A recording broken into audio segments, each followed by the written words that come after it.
Hola, ¿cómo están? Muy buenas tardes. Nos da muchísimo gusto recibirles en este programa de Descubriéndonos. ¿Cómo estás, José? Buena tarde. Buenas tardes, Hola, Luz. Mau, ¿cómo estás? Hola Luz, Mauricio. José, Los Emanuel. últimos nos Emanuel. abandonaste. Bienvenido. Pues estamos acá para continuar con, digamos que, esta saga que hemos venido haciendo de refranes. Y hoy vamos a ver el refrán vinculado al ocio. El ocio es la madre de todos los vicios. ¿Es así? Los vicios siempre se generan por el ocio. Hay que estar ocupados todo el tiempo. Hay que llenar el tiempo absolutamente para que no haya absolutamente ningún vicio. ¿Es así como se dan las cosas? Tan fácil, así como decirlo, como dice el refrán. Pues la cultura es la... O sea, creo que los vicios nacen en el momento que aparecen las ciudades. En el momento que aparece el tiempo libre. Y es el momento que aparecen las matemáticas, la escritura, todos esos vicios. La filosofía, el arte. Qué barbaridad con los vicios. Pues sí, porque dices, o sea, felizmente ese tiempo que no se ocupa de la actividad productiva es lo que permite el desarrollo de las civilizaciones, ¿no? Entonces dices, bueno, es la madre de todos los vicios. Sí, nada más que tendríamos que redefinir el concepto de vicio en un espectro muy grande, ¿no? Porque, digamos, desde el punto de vista de lo pragmático, de si te pones a leer poesía, pues y no algo productivo, pues eso puede ser visto como ocioso, vicio, fuera de lugar, todo tipo de cosas, ¿no? Esa palabra mágica que acabas de poner ahorita, que yo no sé ustedes, pero a mí particularmente en consulta, ¿cómo surge? La productividad. Tengo que ser productivo, si yo no produzco entonces no tengo un lugar en el mundo, yo tengo que llegar a hacer algo que me haga ser productivo y están como que mucho dando cuenta en eso, como si pareciera que si no hay producción entonces no hay absolutamente nada que tenga que ver con el orden de la vida. Como que de eso se trata, de estar produciendo continuamente. Sí, produciendo a veces, ¿qué sería la pregunta, no? Pero en efecto, digamos, ¿cuántas personas no, por ejemplo, consideran que el arte o ciertas actividades son una cuestión que implica más algo vinculado a un vicio prácticamente, ¿no? Son los vagos, vamos, yo recuerdo a alguien que tenía una formación militar y que un hijo tenía una tendencia hacia el arte y bueno, eso es ser un vago. Entonces, justo la idea es pensar qué entendemos por vicio, porque en algunas situaciones eso que es vicio en otros momentos puede ser algo virtuoso para otras personas. Entonces, bueno, el dicho creo que sí implica una cuestión que nos permite reflexionar qué tanto conviene quedarnos tirados y viendo hacia el techo del cuarto. Creo que esa sí no es una actitud muy positiva y sí genera muchos problemas. Ese pensamiento vicioso que da la vuelta, la vuelta, la vuelta, casi siempre trae consecuencias muy singulares, pero digamos, visto así en general, bueno, ¿qué es vicio? ¿Qué es vicio y para quién? ¿No? Esto que tú comentabas de lo productivo, bueno, ¿qué es lo productivo? ¿Generar qué? Para muchos, exclusivamente dinero. Eso es productivo, bueno, y habría que verlo, ¿no? Pues pareciera ser que esa tendencia que está de moda, que es la que se supone que marca las formas de estar en la vida, las formas de dirigir, las formas de ir generando como la lista de lo que debo de ser, es lo que tiene que ver con el asunto de la producción y lo que hace que la gente siempre se esté preguntando respecto de cuánto produzco, cuánto hago, cuánto gano y que todo vaya por esa línea. Pero ahorita que cuando dijiste lo del tema de estar acostado en la cama viendo al techo, también hay algo que de pronto me pregunté, digo, estar toda la vida acostado viendo el techo, me parece que por supuesto que claro hay cosas que preguntar ahí, pero también el asunto de el descanso, como que pareciera ser que la gente está negada a la posibilidad de descansar, como si cada uno de los instantes de la vida tuvieran que estar llenos, absolutamente, y el descanso también fuera algo inútil y que tampoco tiene que ver con el asunto de la producción. Claro. Y además hay que definir techo, ¿no? Capilla Sixtina.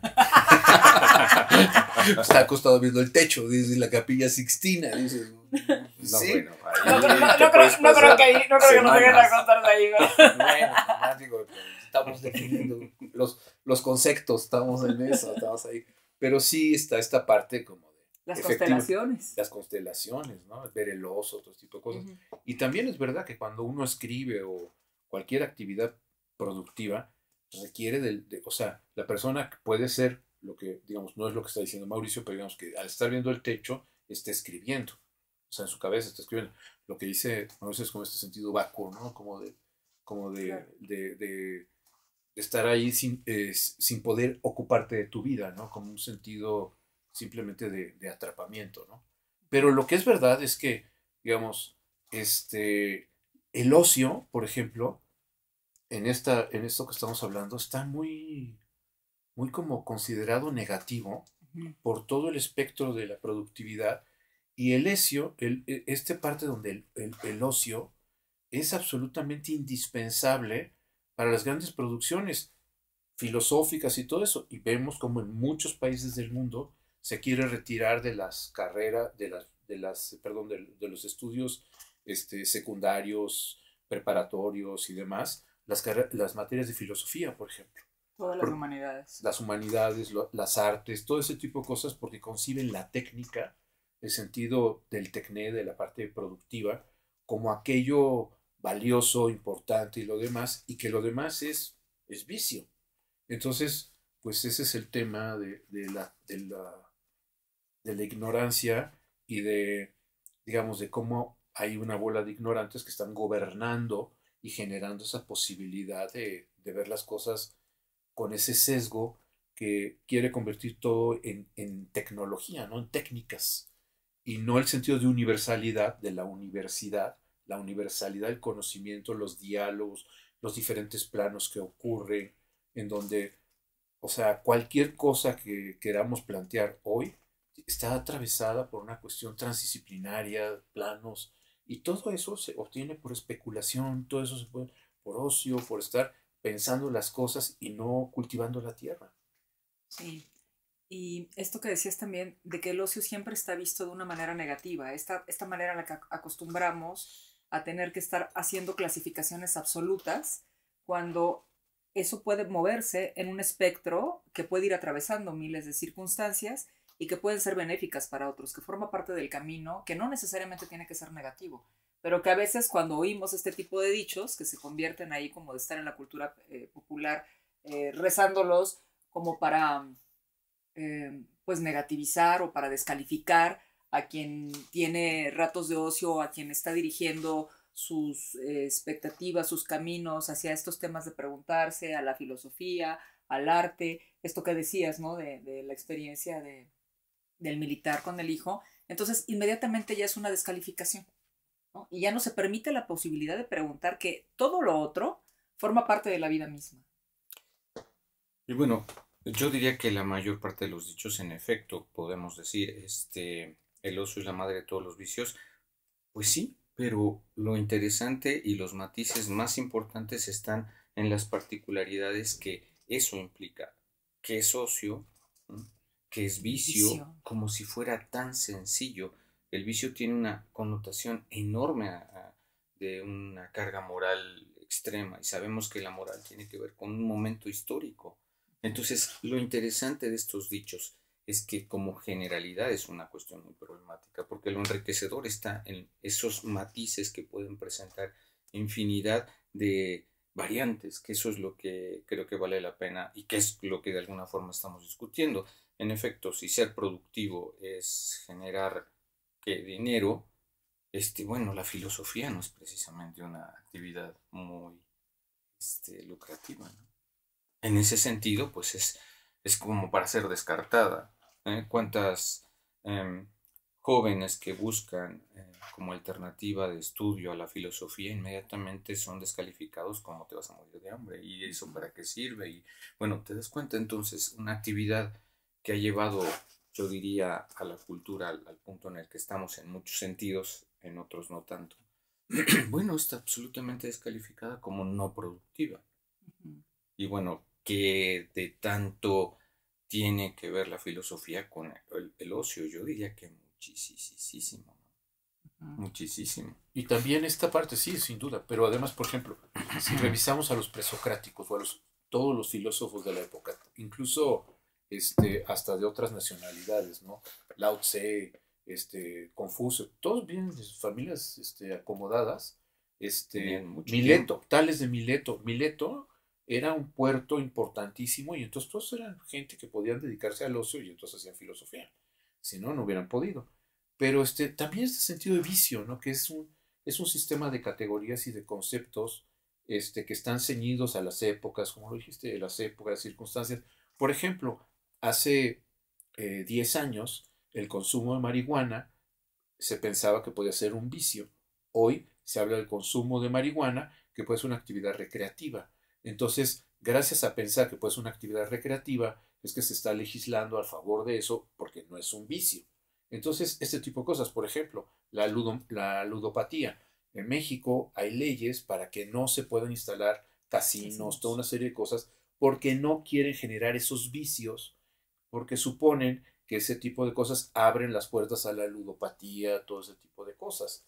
Digamos, esos estados paternalistas, ese tipo de cosas que clasifican a los vicios, ahora sí que según una serie de códigos morales, que de alguna forma están al servicio de las épocas, de las circunstancias, de toda una serie de cosas. O sea, en cualquier parte de Estados Unidos, demás, te dirían, o sea, o sea, ¿por qué un Estado paternalista? O sea, ¿por qué el Estado tiene que estar custodiando, vigilando que no se caiga en el vicio? Sí, hay inclusive turismos que están dirigidos a ese tipo de vicios, ¿no? y que se venden de esa manera. Pues me parece que algo que nos permitió hablar de este dicho en particular es esto que en otras ocasiones con otros temas hemos reiterado en el asunto de tener cuidado con estos absolutos, con estas cosas que se supone que están dichas, con estar siempre guiándonos hacia un resultado que pareciera ya como definido a partir de una serie de prejuicios que no nos permiten colocarnos en formas diferentes y a partir de ello entonces preguntarnos y analizar lo que tenemos alrededor, ¿no? Y pues bueno, que este tipo de cosas también nos sirvan, porque creo que es importante, cuando hacemos estas calificaciones, por ejemplo, con los hijos, con los niños, con la gente que está vinculada a este tipo de cosas que a veces pueden resultar muy, muy agresivos, pueden resultar muy dañinos justamente con estos chicos, porque no nos detenemos a pensar cuál es la mirada que están teniendo, y esto que decías, por ejemplo, los presocráticos o los orientales, cuando para poder llegar a ciertas circunstancias hubo que tener el tiempo para observar, para preguntarse respecto a lo que se observa y que eso ha venido generando una serie de estudios, de planteamientos que finalmente pues también están con nosotros y forman nuestra cultura y nuestra manera de estar en el mundo, ¿no? Entonces, pues creo que fue interesante hablar de este asunto del ocio, de los vicios y pues nos encontramos la próxima. Muchas gracias, José. Muchas gracias, Mauricio. Al contrario. Que estén muy bien. Saludos a todos. Saludos.